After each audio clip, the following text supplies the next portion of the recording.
დილამშვიდობისა. ეს საქართველოს პირველი არხია, თქვენ უყურებთ გადაცემას პირადი ექიმი მარი მალაზონია, ჟესტორანაზე თარგმანი. ჩვენ როგორც ყოველთვის დღესაც ადამიანზე ვისაუბრებთ. ადამიანზე როგორც ყველაზე დიდ ფასეულობაზე, როგორც ყველაზე მნიშვნელოვან ღირებულებაზე ნებისმიერ საზოგადოებაში.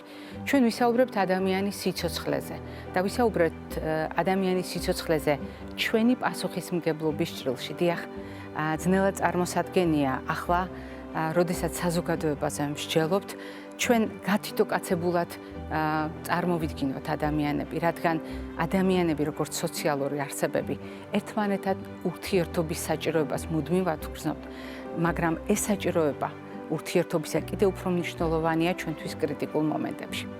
რას გულისხმობ? როდესაც ადამიანის ჯანმრთელობაზე ვსაუბრობთ როგორც თავისუფლებაზე, ჩვენ აქვე ვამბობთ ხოლმე, რომ ზოგადად ადამიანია დიდი ფასეულობა, გადამწყვეტი ფასეულობა და კიდევ უფრო მნიშვნელოვანი ადამიანისთვის არის თავისუფლება. და ასეთ შემთხვევაში სასიცოცხლოდ აუცილებელი შესაძლებლობა ადამიანებისათვის იყვნენ თავისუფალნი ითარგმნება ჯანმრთელობის ენაზე. დიახ, ჩვენ შევთანხმდით, რომ ჯანმრთელობა ეს არის თავისუფლება და ავადმყოფობა დაკარგული ან შერყეული თავისუფლება. თუ ამ ლოგიკას გავაგრძელებთ, მაშინ აი ამ თავისუფლების შენარჩუნებაში ძალიან გვჭირდება ურთიერთთანადგომა. მაშინ, როდესაც ადამიანის ორგანიზმს აქვს საფრთხე, შეგვიძლია თუ არა ასეთი დახმარება ერთმანეთს გაუწიოთ ჩვენივე ფიზიკური შესაძლებლობის ხარჯზე. რა თქმა უნდა, შეგვიძლია და ის დარგი, რომელზედაც დღეს ჩვენ ვაპირებთ საუბარს, მნიშვნელოვნად სწორედ ამას გულისხმობს. თუმცა მე მინდა გაგახსენოთ, ვიდრე უშუალოდ თემაზე ვისაუბრებთ, გაგახსენოთ ერთი პატარა ფურცელი, რომელიც ყოველთვის მომაქვს ხოლმე ამ თემასთან დაკავშირებით გადაცემაში, დღეს შეგნებულად არ მოგიტანეთ. მინდა გაგახსენოთ ამ ფურცლის სახელწოდება Organspenderausweis, ასე ქვია ამ ფურცელს და ეს სხვა არაფერია თუ არა დოკუმენტი, სადაც მაგალითად გერმანიაში მცხოვრები ადამიანები ავსებენ საკუთარ დამოკიდებულებას, გამოხატავენ კატასტროფის შემთხვევაში, გარდაცვალების შემთხვევაში, როგორ შეიძლება განკარგონ მათი სხეულის ნაწილები. ასეთი დამოკიდებულება არის ასახული ძალიან ბევრ დოკუმენტში, რომელსაც სხვადასხვა ქვეყანაში ავსებენ ადამიანები. რა არის ეს? ეს არის უბრალოდ ფორმალობა, თუ ეს არის ადამიანის მზაობა, საკუთარი რესურსი სხვა ადამიანების სიცოცხლის გადასარჩენად გამოიყენონ. ეს საკითხი ძალიან რთულია. ეს საკითხი მრავალწახნაგიანია, მაგრამ ეს საკითხი უმნიშვნელოვანესია იმისთვის, რომ დღეს ჩვენი საუბრის თემად ქცეული დარგი განვითარდეს. როდესაც ჩვენ საუბრობთ ურთიერთთანადგომაზე, ურთიერთმხარდაჭერაზე, ძალიან ბევრი ადამიანისთვის ნაცნობია ისტორია. როდესაც ერთმა ადამიანმა მეორე ადამიანისთვის ორგანო გაიღო, როდესაც ერთმა ადამიანმა მეორე ადამიანისთვის სისხლი გაიღო, დიახ, საკუთარი ქსოვილი გაიღო გადანერგვისთვის იმისათვის, რომ სხვა ადამიანის სიცოცხლე შეენარჩუნებინა. დღევანდელი ჩვენი გადაცემა არა უბრალოდ სამედიცინო პრობლემაა. დღევანდელი ჩვენი გადაცემა არა უბრალოდ ერთი დარგის ჭრილში დანახული პრობლემებია. დღევანდელი ჩვენი გადაცემა არა უბრალოდ ცალკეულ ორგანოთა დაავადებაზე საუბარია. ეს არის ჩვენი პასუხისმგებლობა, ინდივიდუალური და საზოგადოებრივი პასუხისმგებლობა, რომელზედაც საუბარი შეგვიძლია სხვადასხვა კონტექსტში მე სიახლით გავაგრძელებ.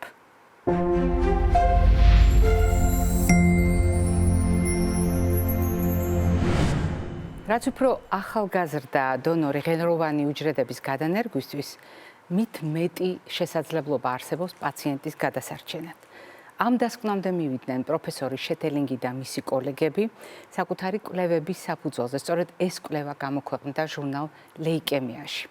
მეცნიერები ვარაუდობენ, რომ ამ კვლევამ და ამ კვლევის შედეგებმა შეიძლება შეცვალოს დღემდე დამკვიდრებული წარმოდგენა. დღემდე ითვლება, რომ მაგალითად ძვლის ტვინის ღეროვანი უჯრედების გადანერგვის დროს საუკეთესო არჩევანი, ეგრეთ წოდებული პირველი რიგის არჩევანი არის შესაბამისი მონაცემების მქონე, ანუ შესაფერისი მონაცემების მქონე დაძმა, ანუ დედმამიშვილი. თუმცა კვლევის ავტორები ამტკიცებენ, რომ პაციენტის გადარჩენის ორწლიანი მაჩვენებელი დონორის ასაკის ყოველ 10 წელიწადზე საშუალოდ 3%-ით მცირდება. ამიტომ ისინი მიიჩნევენ, რომ დონორის ახალგაზრდა ასაკი, მაშინ როდესაც ჩვენ გვინდა წარმატებული ძვლისტვინის გადანერგვა, წარმატებული ღეროვანი უჯრედების გადანერგვა, უпростоრად ღეროვანი უჯრედების და შესაბამისად ძვლისტვინის წარმატებული გადანერგვა და გადარჩენის მაღალი მაჩვენებელი, ახალგაზრდა ასაკი დონორისა გადამწყვეტია.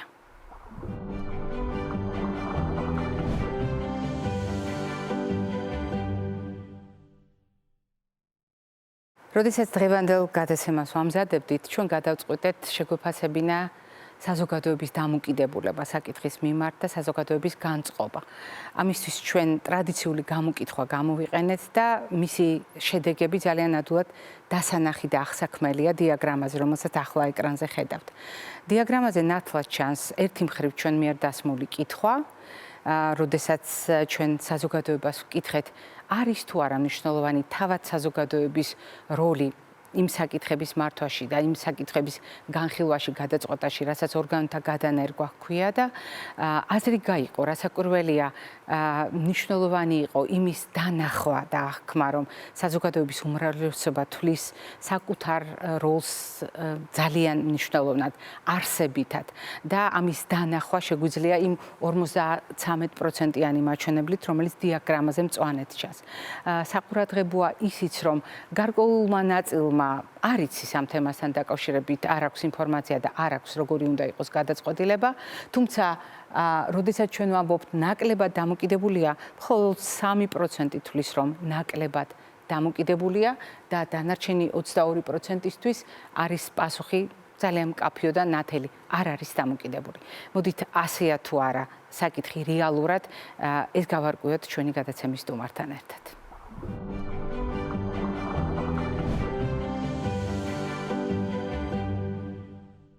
როგორც ჩვენ ხშირად საუბრობთ ხოლმე ამა თუ იმ პრობლემასთან დაკავშირებით, ადამიანის ორგანიზმი არის ერთი მთლიანი და განუყოფელი.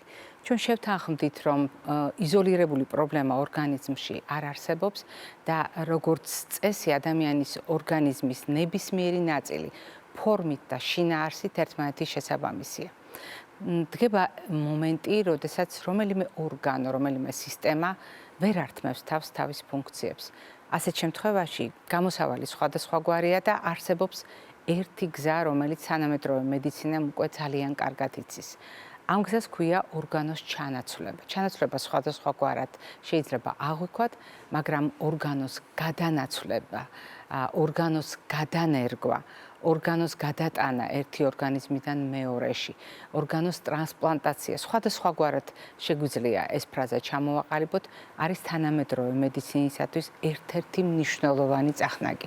და თქვენ გახსოვთ ჩვენს გადაცემაში ამ თემაზე ვსაუბრობთ ხოლმე, სხვადასხვა სეზონზე, სხვადასხვა პრობლემის ჭრილში გვაქვს ამ თემაზე ინფორმაცია თქვენთვის გაზიარებული და რაც მთავარია, ჩვენს გადაცემას ყავს მეგობარი და გულშემატკივარი, რომელიც ამ თემასთან დაკავშირებით ყველაზე მჭიდროდ დაკავშირებული, ყველაზე დიდი გამოცდილების მქონე ექიმია და იგი გახლავთ საქართველოს ტრანსპლანტოლოგთა ასოციაციის პრეზიდენტი, თბილისის სახელმწიფო სამედიცინო უნივერსიტეტის პროფესორი, ქირურგი ბატონი გია თომაძე. დილამშვიდობისა ბატონო გია.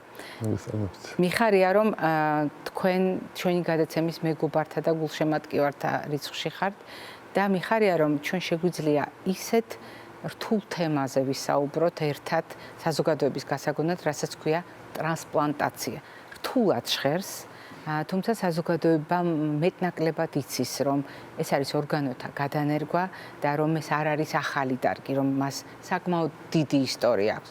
თუმცა იცვლება დრო, იცვლება ჩვენი ცოდნა, იცვლება წარმოდგენები და იცვლება ამოცანებიც. ის რაც გასული საუკუნის ბოლოს გამარჯვებად ითვლებოდა დღევანდელი მედიცინისათვის და უნდა ვაღიაროთ ფართო საზოგადოებისთვისაც ჩვეულებრივ მოვლენად იქცა ზოგიერთ ორგანოსთან დაკავშირებით გადანერგვა წარმოუდგენლად რომ მიაჩნდათ, დღეს ეს ბევრი ადამიანისათვის არის აბსოლუტურად ნაცნობი ინფორმაცია სამედიცინო განათლების მიუხედავად. მაგრამ როგორია ის გზა, რომელიც გამოიარა ტრანსპლანტაციამ საქართველოში ერთია, იმიტომ რომ ამ გზას თქვენ სულ მოყვებოდით, ყველა ეტაპი თქვენთვის ცნობილია. როგორია ტრანსპლანტაციის საკითხები დღეს და ტრანსპლანტოლოგია როგორია დღეს საქართველოში? დავიწყოთ თავიდან, დიახ, ტრანსპლანტოლოგია დღეს როგორია? ნუ თუ ტრანსპლანტოლოგია ძნელი საქმელია, გადანერგვა შეიძლება ადვილად ითქვას ქართულად. საერთოდ ორგანოს გადანერგვა, პირველი გადანერგვა თუ შეიძლება ასე ითქვას, ასეც არის აღიარებული მსოფლიოში 1933 წლით ყალიბდება, თარიღდება, როცა უკრაინაში მოხდა სხვათა შორის თირკმლის გადანერგვა, მაგრამ იმის გამო რომ მაშინ არ იცოდნენ მოცილების რეაქცია, მისი არსი და მისი მკურნალობა, ამიტომ ის წარუმატებელი იყო. პირველი წარმატებული გადანერგვა განხორციელდა 1954 წელს, ეს უკვე ამერიკის შეერთებულ შტატებში. მართალია არც ამ დროს არ იცოდნენ მოცილების რეაქციის კარგი მკურნალობა, მაგრამ გაუმართლათ იმაში, რომ დონორი და რეციპიენტი იყვნენ ტყუპები. აქედან გამომდინარე, მათ შორის იმუნოლოგიური კონფლიქტი არ არსებობდა. და იმის შემდეგ უკვე ტექნიკურად დაიხვეწა ორგანოთა გადანერგვა, მაგრამ ექიმები დავრწმუნდით, რომ მხოლოდ ტექნიკური მხარე არ არის აქ წამყვანი, აქ უმნიშვნელოვანესია იმუნოლოგიური საკითხების შესწავლა და გადაჭრა და შესაბამისი მედიკამენტების შექმნა, რომელიც ამ იმუნოლოგიურ კონფლიქტს დაწვრგუნავს, რომ ორგანიზმმა შეითვისოს მასთვის გადანერგილი ორგანო. აქედან გამომდინარე, ეს იყო უკვე მე-20 საუკუნის 70-იანი წლები, როცა შეიქმნა უკვე უფრო მეტად დახვეწილი მედიკამენტები და აი ამის შემდეგ კი უკვე წავიდა, თუ შეიძლება ითქვას, ბუმი. 60-70-იანი წლები იყო უკვე, როცა თირკმლის გადაინერგა, წარმატებით ღვიძლის გადაინერგა, გული, ფილტვი, პანკრეასი, აი ეს ყველა თარიღი რო ნახოთ 1900 და მერე 6-იანი და მერე რაღაც. ასე რომ ეს მოწმობს იმას, რომ სწორედ იმუნოლოგიის განვითარებამ და მედიკამენტების შექმნამ შეუწყო ხელი ამას. ყველაზე უფრო დღეისათვის ამ ტრანსპლანტაციიდან 6 ძირითადი ორგანო ინერგება. ეს არის თირკმელი, ღვიძლი, გული, ფილტვი, პანკრეასი და ნაწლავი. 21 საუკუნეში მას დაემატა უკვე საშვილოსნო, რომელიც მართალია ბევრი არ ინერგება ჯერჯერობით გადანერგილია 100 წარმატებული შედეგით, მაგრამ წარმატებულ შედეგში საშვილოსნოს შემთხვევაში იგულისხმება, რომ ის უნდა დაფეხმძიმდეს, იმშობიაროს და ბავშვი გააჩინოს. ასეთი ჯერჯერობით 50-ია. ანუ 100 გადანერგვიდან 50-მა საშვილოსნო მოგცა, მაგრამ ამას თავისი სპეციფიკა აქვს და ისიც როცა ბავშვს რომ დაბადებს, მერე იმ საშვილოსნოს იღებენ. იმიტომ რომ უკვე ხალხს აღარ ჯერდება, იმიტომ რომ ამ საშვილოსნოს გამო მას მუდმივი იმუნოსუპრესია უნდა კონდეს, ეს არც თუ ისე სასიამოვნოა და სასარგებლო ორგანიზმისთვის. ანუ მუდმივად დათრგუნული იმუნიტეტი. მუდმივად დათრგუნული იმუნიტეტია და ჩვეულებრივ ბრძოლას სტანდარტულ ბანალურ ინფექციებთან აძლევს. ასე რომ ახლა შეიძლება ითქვას, რომ დღეისათვის 7 ორგანოს გადანერგვა წარმოებს. ჩვენთან რამდენი ამ 7 ორგანოდან საქართველოში 2-ის გადანერგვა ხდება. ეს არის პირველი თირკმელი, რომელიც პირველი შემთხვევა გადანერგვის 1977 წელს განხორციელდა. მაშინ საბჭოთა კავშირი იყო და მოსკოვიდან ჩამოწანილი თირკმელები გადაინერგა უშედეგოდ და შემდგომ უკვე 1995 წლიდან დაიწყო სტაბილური გადანერგვები. არც ერთი წელი არ ყოფილა, რომ ეს გადანერგვა არ განხორციელებულიყო და დინამიკა საკმაოდ მზრდადია. და 2014 წელს უკვე ამ თირკმელს მიემატა ღვიძლიც. დიახ.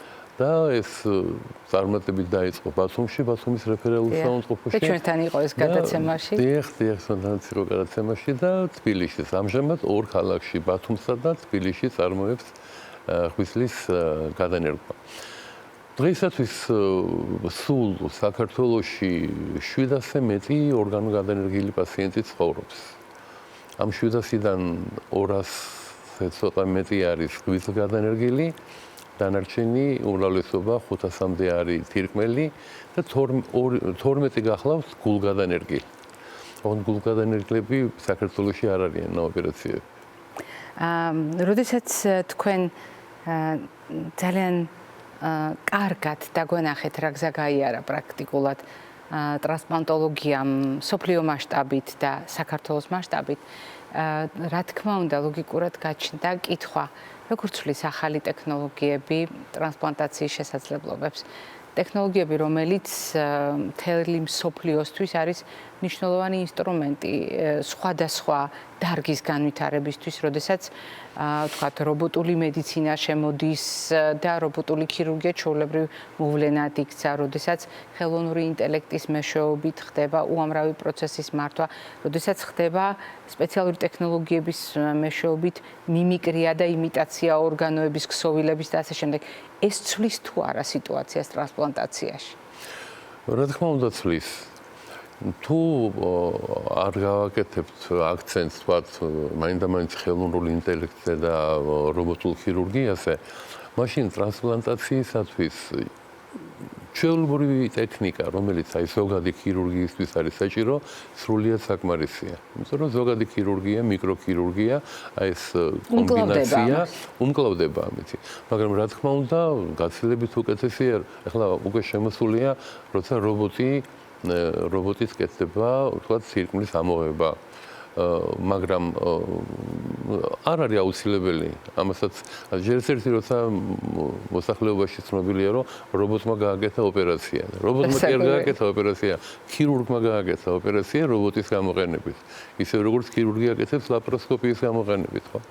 ასე რომ დიახ, რა თქმა უნდა, ეს ძალიან ხვეწავს ამ ტექნიკას, თუნდაც იმიტომ, რომ რობოტული ქირურგიის დროს ის ფიზიოლოგიური ტრემორის კი აღარ არსებობს, რომელიც ბუნებრივად ყველას აქვს მეტნაკლებად გამოხატული, მაგრამ ტრანსპლანტაციის განვითარებისათვის ამ ეტაპზე უფრო მეტად პრობლემურია იმუნოლოგიური პრობლემების გადაჭრა და ისე ხელოვნური ინტელექტი დაგვეხმარება იმაში, რომ უფრო ადვილად იქნეს მოძიებული აი ამ ათასეულობით პარამეტრიდან და ანტიგენების არსებობიდან გამომდინარე, რომ შეირჩეს კონკრეტული რეციპიენტისათვის ოპტიმალური დონორი. ხო? აი ეს მონაცემთა შესაბამისობას. მონაცემთა შესაბამისობა, დიახ, და სწორედ ეს არის ერთ-ერთი ძირითადი ფაქტორი, რომელიც განაპირობებს წარმატებას ორგანოთა გადანერგებაში. როდესაც თქვენ ჩვენთან გადაცემაში ამ თემაზე გისაუბრიათ, ყოველთვის ერთ ძალიან მნიშვნელოვან წახნაგს უსვამთ ხოლმე ხაზს და მე არ მინდა რომ დღევანდელი საუბრის შემდეგ ეს წახნაგი დაგვრჩეს უყურადღებოდ. როგორც ტრადიციულად ხდება ხოლმე რაღაც პრობლემაზე, ჩვენ გვაქვს ჩვენი წარმოდგენები და საზოგადოებას წარმოუდგენია, რომ არის ადამიანი, რომელსაც აქვს ჯანმრთელობის პრობლემა, არის ექიმი, არის სამედიცინო მეთოდი, არის ვიღაც სხვა ჯადოსნური ადამიანი, რომელიც სირთულეების და პრობლემების მქონე ადამიანისთვის რაღაცას გაიღებს და პრობლემაც გადაიჭრება. არადა ჩვენ გავარკვიეთ, ვცადეთ ყოველ შემთხვევაში, გაგვერკვია, როგორია საზოგადოების დამოკიდებულება როლებთან დაკავშირებით, როდესაც ტრანსპლანტაციაზე ვსაუბრობთ. და ძალიან მნიშვნელოვანია ერთი დიაგრამა, რომელიც მე მინდა გაგიზიაროთ. დიაგრამა ასახავს გამოკითხვის შედეგებს, მას შემდეგ, რაც ჩვენ საზოგადოებას, ამ შემთხვევაში ჩვენი სოციალური გვერდების მომხმარებლებს დაუსვით კითხვა, როგორ ფიქრობთ, ორგანოთა ტრანსპლანტაცია, ანუ გადანერგვა რამდენად დამოკიდებულია საზოგადოებაზე. ბევრად დამოკიდებულია, ნაკლებად დამოკიდებულია, არ არის დამოკიდებული და არ ვიცი.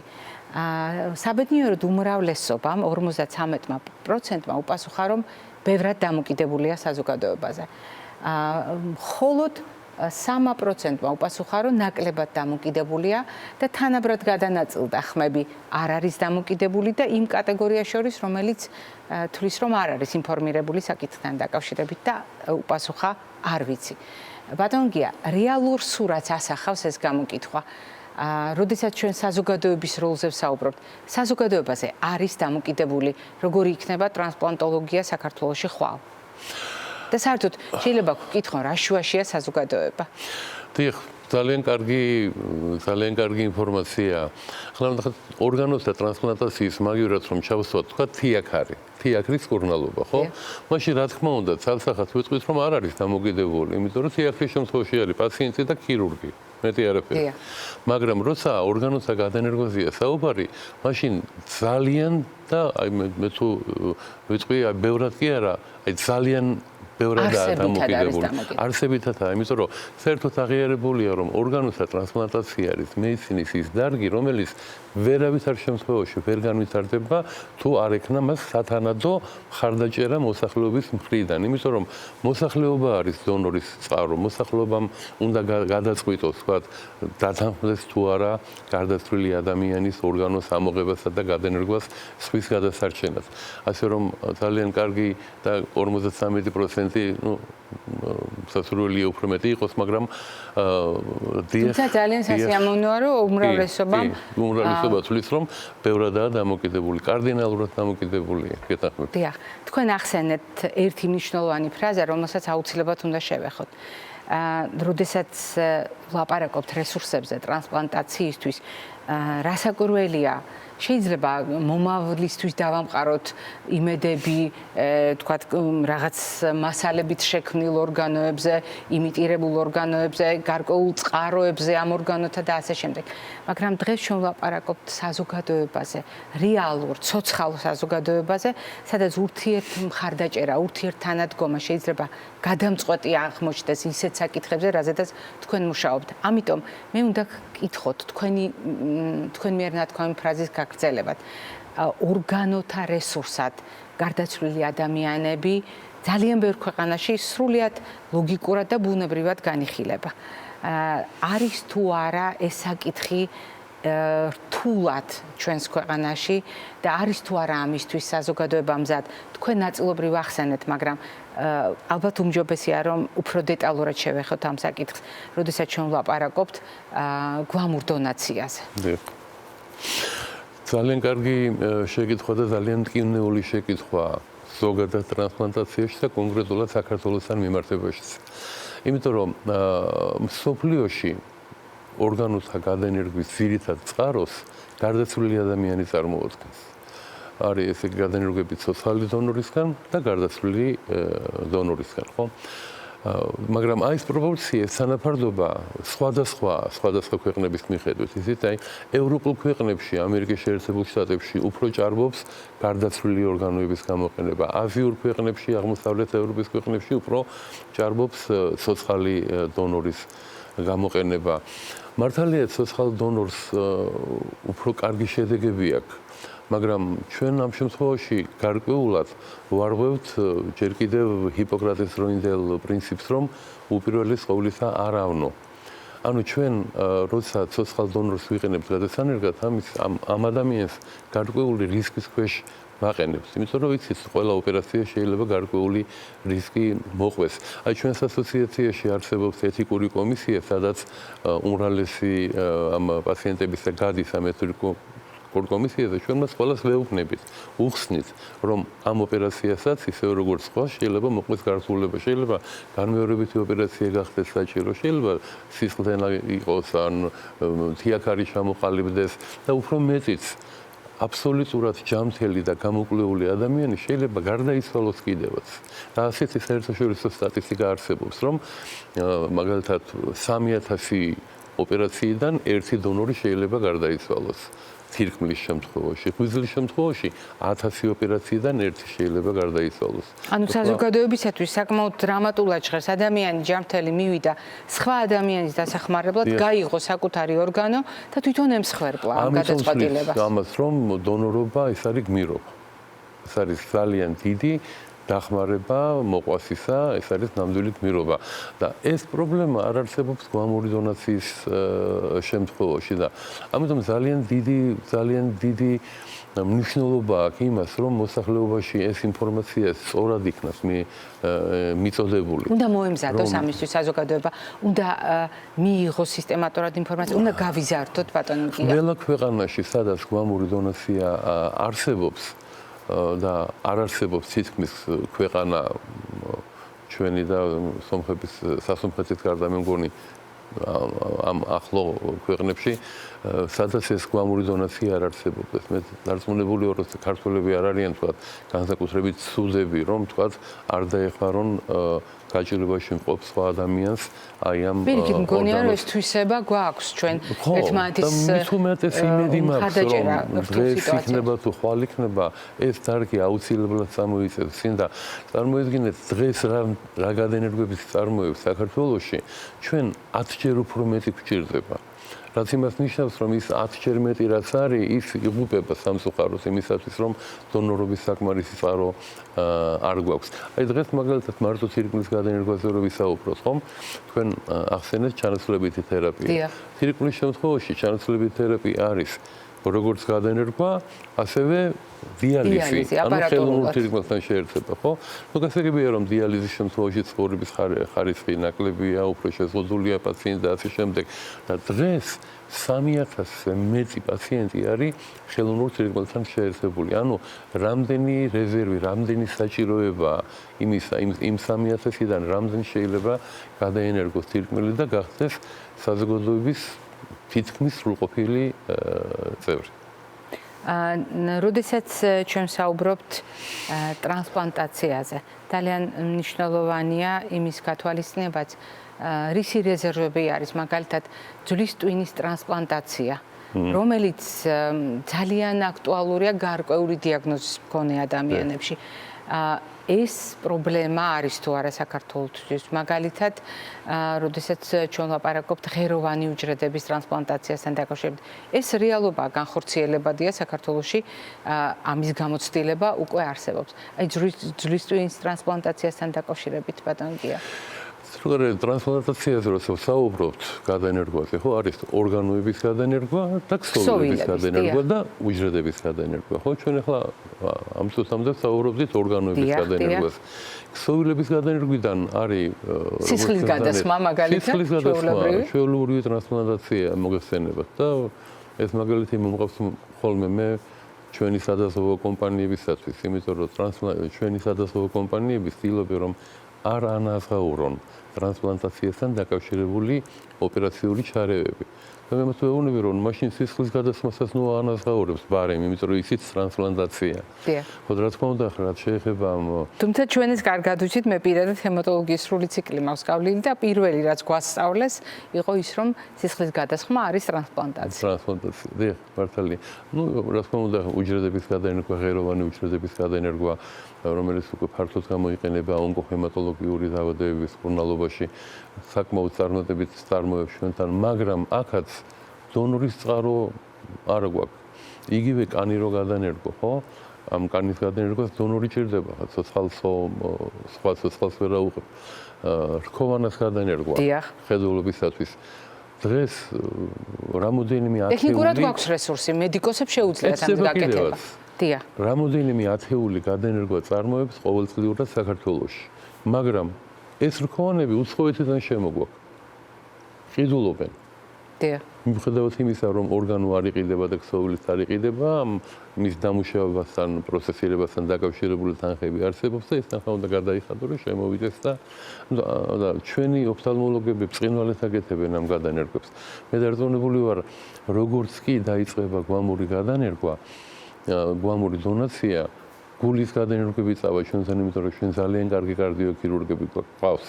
მათი ტექნიკური შესაძლებლობა სრულიად საკმარისია იმისათვის, რომ ეს გადაენერგვები განხორციელდეს, ასე რომ პრეცედენტია საჭირო. მე დარწმუნებული ვარ, ერთი პრეცედენტიც რომ მოხდება, მე რო უკვე ამას მოყვება მეორე, მესამე და ასე შემდეგ. ძალიან დიდი მადლობა ბატონ გია იმისთვის, რომ ჩვენთან მეგობრობთ და თანამშრომლობთ. მადლობა დღევანდელი სტუმრობისთვის. მაყურებელს შევახსენებ. დღევანდელი ჩვენი გადაცემის სტუმარი გახდათ თბილისის სახელმწიფო სამედიცინო უნივერსიტეტის პროფესორი, საქართველოს ტრანსპლანტოლოგთა ასოციაციის პრეზიდენტი, ექიმი ქირურგი ბატონი გია თომაძე. მე კი ვიდრე გავაგრძელებ გადაცემას, გაგახსენებთ, რომ დიახ, ჩვენ ადამიანებს გვაქვს შეზღუდული შესაძლებლობები, მაგრამ იმისთვის, რომ ჩვენი შესაძლებლობები გამოვამჟღავნოთ, საჭიროა საზოგადოების მზაობა. და ასეთ შემთხვევაში, თუ საზოგადოება სათანადოდ განვითარებული და მომწიფებულია, შეზღუდული შესაძლებლობების მიუხედავად, ადამიანებმა შეიძლება შეუზღუდავი უნარები გამოამჟღავნონ. ქრისტიშანავას მორიგი სიუჟეტი ამ ციკლიდან.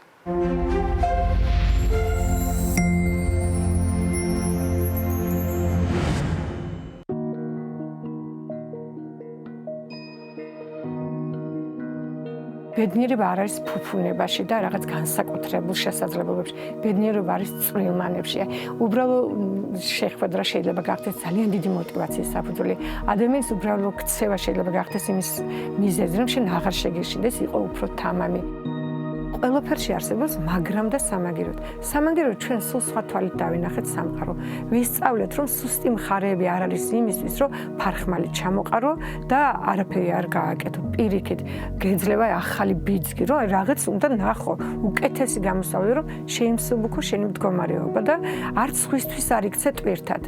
ლიკა არის 8 თვიანი, მიკროცეფალია, სკოლიოზი, კიფოზი და თრომბოციტოპენია. ასაკის მატებასთან ერთად გამოვლინდა მეტყველების დარღვევა და რაც დრო გადიოდა, უფრო მეტად ერიდებოდა უცხო ადამიანებთან ურთიერთობას. მივხვდით, რომ ძალიან გაუჭირდებოდა და დავიწყეთ იმ გზების ძიება, რაც დაანგრევდა ამ უჩინარ კედელს ლიკას და სამყაროს შორის. მე ვიცი, რომ დიდი ხანი არაცხატავ. კი, წლები არაცხატავ, ხო? რაც ხატავ ხოლმე ძირითადად? ანე ხე ნახნე ლიკას ნახატების რაოდენობა იმრავლა, ის ჩუქნიდა, ხშირად არც გვაქვს ფოტოები მათ ზოგიერთის და მე ისე მოგვეწონა ეს ფერები, რატომაც არა, მოდი სხვა ფორმით გამოვიყენოთ ეს ნახატები და გავუკეთეთ შარფები, დავპრინტეთ, დავარქვით სახელი ლიკასია.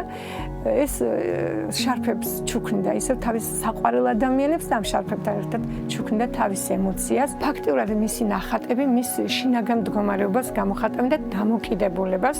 განსაკუთრებით ძალიან სასიამოვნოა, ხანდახან ჩემთვისაც ძალიან გასაოცარია, ფერების ისეთ შეხამებას აკეთებს და არის ყველაზე დიდი ბედნიერების საფუძველი ის, რომ სულ ნათელი ფერებით ხატავს და ეს ნათელი ფერები მიმანიშნებს იმაზე, რომ სულიერად ის დამშვიდებულია და აი ყოველი ახალი რაღაც მცდელობის ხარჯზე ჩვენ ვღებულობთ მისგან იმაზე მეც, ვიდრე ამისი მოლოდინი გქონია ოდესმე. ლიკა 2018 წლიდან დასაქმებულია ბავშვთა და მოზარდთა დღის ცენტრში დამხმარე პედაგოგად. ანე უონ ბავშვებს სული.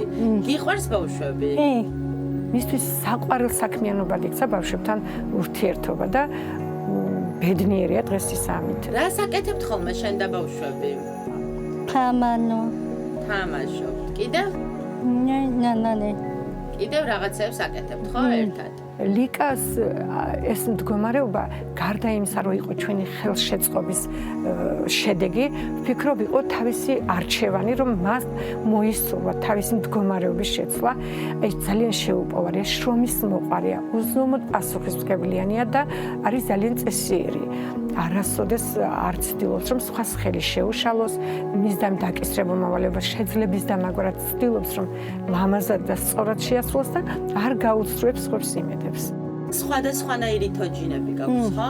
მე ვიცი, რომ შენ გაქვს თოჯინები შეზღუდული შესაძლებლობითაც. ეს მიზანმიმართულად გაქვს, რათა მათდამი ქონდეს ემპათია. ლიკამ კი იპოვა საკუთარი თავი, მიიღო ის და შეიყვარა და ის შიშები რაც ჰქონდა თავისი მდგომარეობიდან გამომდინარე, მეტნაკლებად გაუქრა, მაგრამ ჩვენ გვაქვს სურვილი, რომ სამყაროში არსებულ სხვა ადამიანების მიღებლობის პრობლემა არ ქონდეს, არ გაუჭირდეს მათთან თანაცხოვრება და ეს თოჯინების აქ ყოფნაც ემსახურება მხოლოდ ამას, რომ ლიკა შეეჩვიოს სახლშიც მის ირგვლივაც და გარეთაც განსხვავებულობის მიღებას. შენი ყველაზე საყვარელი ფრაზა რომელია? ნაუნ ანე დედამიწას სიყვარული ატრიალებს.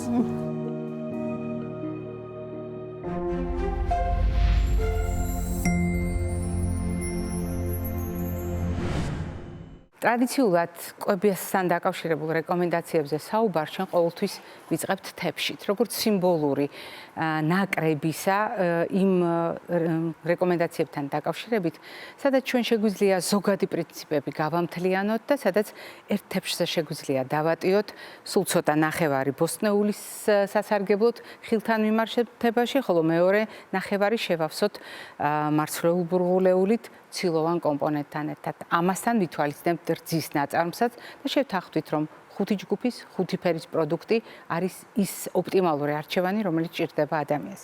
რა სჭირდება ადამიანს იმისთვის, რომ მომავალში გადაიხედოს. დიახ, დღეს რაზედაც მე უნდა გესაუბროთ, გარკვეულწილად ეს არის მომავალში გადახედვა და ამას მე ვაკეთებ 2008 წლიდან, დიახ, 2008 წლიდან ჩვენს გადაცემაში გაჩნდა ტერმინი ნაწლავის პასპორტი. ჩვენს გადაცემაში გაჩნდა ტერმინი, რომელსაც ქვია მიკრობიომი, მიკრობიოტა და ტერმინები, რომელიც უკავშირდება კოპროტრანსპლანტაციას. მოდით თანმიმდევრულად მივყვეთ. შევთანხმდით, რომ ნაწლავი ჩვენი მეორე ტვინია და დავიწყოთ სწორედ აქედან.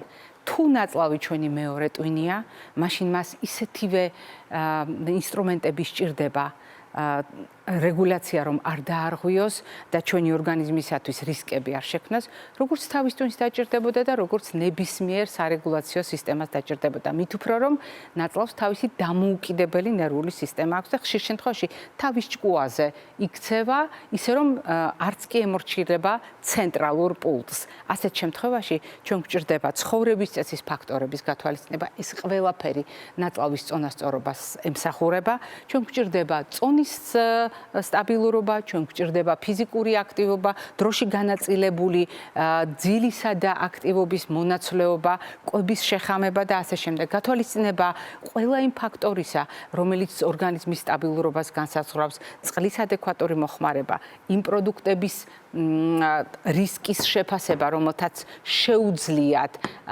მაგალითად ორგანიზმი გამოიყვანონ წონასწორობიდან, შექმნან ქრონიკული ანთებისთვის წინაპირობა, გააღრმავონ ეს ანთება და ასე შემდეგ. ყველა ეს ფაქტორი, მლაშე, ტკბილი, ალკოჰოლშემცველი, ჭარბიცხიმის შემცველი, განსაკუთრებით პროცესირებული, გადამუშავებული, ულტრაგადამუშავებული პროდუქტები, ეს ყველაფერი არის ზოგადი კანონზომიერება. კიდევ ერთი ძალიან მნიშვნელოვანი ზოგადი კანონზომიერება, რომელიც უნდა ვახსენოთ ნაწლავის ჯანმრთელობისთვის, ეს გახლავთ მცენარეული ბოჭკო, რომელიც რასაკვირველია, ძალიან უხვად არის ჩვენს კვების ჩუქნიშანში. მაგრამ ტერმინებთან დაკავშირებით აუცილებლად უნდა დავაზუსტო. მიკრობიოტა, ეს არის ჩვენი ნაწლავის შიგნით მთლიანად არსებული მიკროსამყარო. პრაქტიკულად მიკრობიოტა ეს არის კანზეც, ლორწოვანზეც, ყველგან არსებული ცოცხალი ორგანიზმების ერთობლიობა, მაგრამ საგანგებოდ დღეს ნაწლავზე ვსაუბრობ და ამიტომ სწორედ ნაწლავის მიკრობიოტას გამოვყავ. რაც შეეხება მიკრობიომს, ძალიან ხშირად და მე ჩემს წიგნში ასეც მიწერია, ეს არის პრაქტიკულად თეატრი ამ ცოცხალი ორგანიზმების მიერ მოწყობილი, სადაც მათი არსებობაც არის გათვალისწინებული და რა თქმა უნდა მათი ცხოველქმედების პროდუქტების და იმ გარემოს არსებობაც, რომელსაც უკვე ისინი ქმნიან ჩვენი ორგანიზმის შიგნით. აი ასეთ შემთხვევაში განსაკუთრებით საყურადღებო გახლავთ ისეთი ტერმინი, რომელიც სრულად უჩვეულოდ გაჩნდა მედიცინაში და შესაბამისად ჩვენს გადაცემაში. როდესაც ჩვენს გადაცემაში მრავალი წლის წინ პირველად ვახსენე კოპროტრანსპლანტაცია, ანუ განავლოვანი მასების გადანერგვა, ეს იყო სრულად მოულოდნელი ფართო საზოგადოებისათვის, დაუჯერებელი ფართო საზოგადოებისათვის, არა და დღეს ეს უკვე რეალობა, მომავალში კიდევ უფრო მეტი ფაქტი გვექნება ამ მეთოდის სასარგებლოდ. დღევანდელ რეალობაში მედიცინა ამ მეთოდს მოიხსენიებს როგორც მიკრობიოტას ტრანსპლანტაცია, რადგან ფეკალური მასების ტრანსპლანტაციის შიგნით მოიაზრება აი ამ ცოცხალი ორგანიზმების მათ მიერ შექმნილი სამყაროს გადანერგვა ერთი ორგანიზმიდან მეორე ორგანიზმში. წარმოგიდგენიათ, ჩვენ საუბრობთ დღეს იმაზე, რაც დაუჯერებლად ეჩვენებოდა ფართო საზოგადოებას მრავალი წლის წინ, თუნდაც რამდენიმე წლის წინ. და წარმოგიდგენიათ, მე დღეს დანამდვილებით საუბრობ მეთოდზე, არა უბრალოდ ფეკალური მასების ტრანსპლანტაციის, არამედ მიკრობიოტას ტრანსპლანტაციის შესახებ, რომელიც 2008-9 წლებში, როდესაც ამ თემაზე პირველად დავიწყე საუბარი, სრულად უჩვეულოდ და წარმოუდგენლად ჟღერდა. თუმცა დღეს ეს რეალობაა და ამისთვის ჩვენ გვჭირდება რამდენიმე ფაქტორის გათვალისწინება. მოდით თანმიმდევრულად მივყვეთ ამ ფაქტორებს და გაგახსენებთ ერთი მხრივ ნაწლავის ჯანმრთელობის უზრუნველყოფა და მეორე მხრივ იმის გათვალისწინება, რომ ტრანსპლანტაცია ნიშნავს ერთი ორგანიზმიდან მეორე ორგანიზმში გადანაცვლებას, არა მხოლოდ ნივთიერებებისა, არა მხოლოდ ორგანიზმებისა, არამედ უკვე მათი ერთობლიობით შექმნილი ცოცხალი გარემოსი და ეს ცოცხალი გარემო ბევრად არის დამოკიდებული კვებაზე. ჩვენ შევთანხმდით, რომ ამ ჭრილში განსაკუთრებით მნიშვნელოვანია ნაწლავის ჯანმრთელობაზე ზრუნვა და ეს უნდა იცოდეს დონორმაც და რეციპიენტმაც, ანუ ადამიანი, რომელიც პოტენციურად გამცემია და რეციპიენტი, ანუ ადამიანი, რომელიც პოტენციურად მიმღებია. აი ასეთ შემთხვევაში ჩვენ, როდესაც ნაწლავის ჯანმრთელობაზე ვსაუბრობთ და ვსაუბრობთ მიკრობიოტას ტრანსპლანტაციის წარმატებაზე, ჩვენ აუცილებლად დაგვჭირდება, რა თქმა უნდა, სხვადასხვა მეთოდის, ინსტრუმენტის გამოყენება იმისთვის, რომ მოვემზადოთ ახალი ეტაპისთვის მედიცინაში და საერთოდ ადამიანის ჯანმრთელობაში, მაგრამ ისეთი მარტივი ინსტრუმენტები, რომელიც ჩვენთან ცალკეული სლაიდების სახით ჩნდება, მაგალითად სხვადასხვა სახის მჟავეული, რომელიც პრობიოტიკული დატვირთვის არის, ანუ ცოცხალი კეთილგანწყობილი მეგობარი ბაქტერიებით გვამარაგებს და ამავე დროს გვამარაგებს მათთვის განკუთვნილი საკვებით. არის აგრეთვე მნიშვნელოვანი ისეთი პრო და პრებიოტიკური დატვირთვის პროდუქტები, როგორც არის რძის ნაწარმი, ფერმენტირებული და აი ასეთ ნაკრებებს, ასეთ პროდუქტებს, სადაც არის ცოცხალი ორგანიზმებიც და მათთვის განკუთვნილი საკვებიც, ანუ პრობიოტიკის და პრებიოტიკის ერთდროულად ამას სიმბიოტიკი ჰქვია და რძის ნაწარმი თავისუფლად ფერმენტირებული რძის ნაწარმი, ისე როგორც მჟავეული, თავისუფლად შეგვიძლია დავასახელოთ როგორც ბუნებრივი სიმბიოტიკი და მნიშვნელოვანია აგრეთვე არა მხოლოდ ცოცხალ ბაქტერიებზე ვიზრუნოთ და არა მარტო მათთვის განკუთვნილ საკვებზე, არამედ გავითვალისწინოთ ის პროდუქტები, რომელიც ადრე ჩვეულებრივ სამზარეულოში ჰქონდა უკვე დასახელებულ პროდუქტებთან ერთად და ახლა უკანასკნელი კვლევების ბოლო მონაცემების შესაბამისად აღმოჩნდა ზემოთ აღნიშნულ სიაში. ეს გახლავთ ვაშლის ზმარი, როგორც ფერმენტირებული პროდუქტი და რომელიც ძალიან მნიშვნელოვანი წყარო აღმოჩნდა სწორედ ბაქტერიებისა და მათთვის განკუთვნილი საკვებისთვის. და რაც მთავარია, აუცილებელი შევსება ჩვენი მეგობარი ბაქტერიებისთვის, როგორც პრებიოტიკები, ანუ განსაკუთრებით რომ უყვარს ბაქტერიებს. წარმოიდგინეთ, ლობიო, ვისაც დისკომფორტს გიქმნით, სოკო, ვისაც დისკომფორტს გიქმნით, არ გსიამოვნეთ ამ პროდუქტების მიღება, თუნდაც მეტეორიზმის გამო. ეს მეტეორიზმი, ეს გაზები ბაქტერიების დამსახურებაა, იმ ბაქტერიების, რომელთაც საკვებად ძალიან სიამოვნებს ლობიოც, ხახვიც, ნიორიც და კიდევ ის პროდუქტები, რომელიც შემდეგ სლაიდზე გამოჩნდება, სხვათა შორის ბანანიც, სხვათა შორის შვრიაც, სელის თესლი ან ნებისმიერი სახის თესლი და მარცვლეული, რომელიც გამოირჩევა სწორედ პრობიოტიკული დატვირთვის, არის კარგი საგზალი ჩვენთვის იმისთვის, რომ კეთილგანწყობა დავიმსახუროთ ჩვენი მეგობარი ბაქტერიების და შესაბამისად შევინარჩუნოთ ის წონასწორობა, რომელიც ნაწლავის ჯანმრთელობასაც უზრუნველყოფს და ჩვენს ჯანმრთელობასაც განსაზღვრავს. მოკლედ, დღეს ჩვენ კობით შუქნიშანთან ერთად შევეხეთ ძალიან მნიშვნელოვან საკითხს, რომელზედაც სისტემატურად ვსაუბრობ და მე დღეს ვისარგებლე შემთხვევით და გაგახსენეთ, რომ მეთოდი ტრანსპლანტაციისა, გადანერგვისა, რომელზედაც ჩვენ ძალიან დიდი ხნის წინ დავიწყეთ პირველად გადაცემაში საუბარი და არავის სჯეროდა, დღეს უკვე დასაჯერებელია, დღეს უკვე რეალობაა და ძალიან მალე ეს რეალობა იქნება ჩვენი საზოგადოებისთვისაც. მე ამით გემშვიდობებით ჯანმრთელობას და დღეგრძელობას გისურვებთ.